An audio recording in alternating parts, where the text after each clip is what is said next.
Luluto tayo ng pininyang manok. Ako, di ako mahilig sa gisa-gisa. Nito na lang to. Kutsa-kutsa lang yan. Kasama yung mga ricados.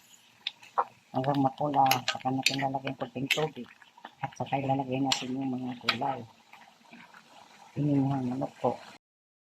Ayan natin yung pininyang manok. May siling, bell pepper, may carrots, may patatas, at may pineapple dyan. Mamaya po, nilalagay na natin ang gatas. Sarap na po yan. Yan po. Palutuin, palambutin mo muna natin yung kunti ng patatas at carrots. Half cook lang din po natin para masarap.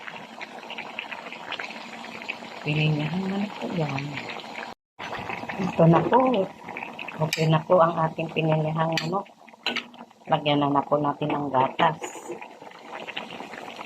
Pwede namang gata ng nyug, pero ito ang gatas ko, hindi madali-dali lang. Yan po. Yan. Sus, maros. Bango-bango talaga. Sus, ginuti natin. Bango-bango talaga. Sige.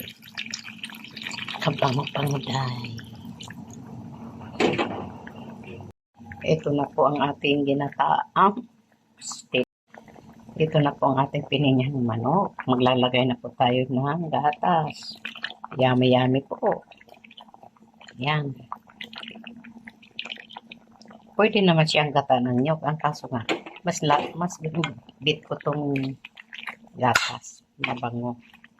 Yan na guys. So, kainan na po. Pininyahang manok. Ayan. Yummy-yummy po. Kumukulo na siya.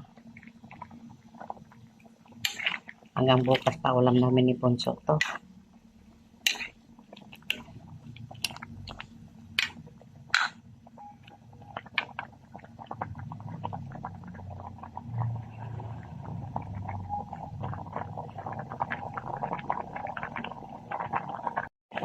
Ulam natin ngayon ay pininyahang manok. Ayan po, yummy-yummy oh, ang bako. Sarap po, kain na po tayo. Ayan. Pininyahang manok.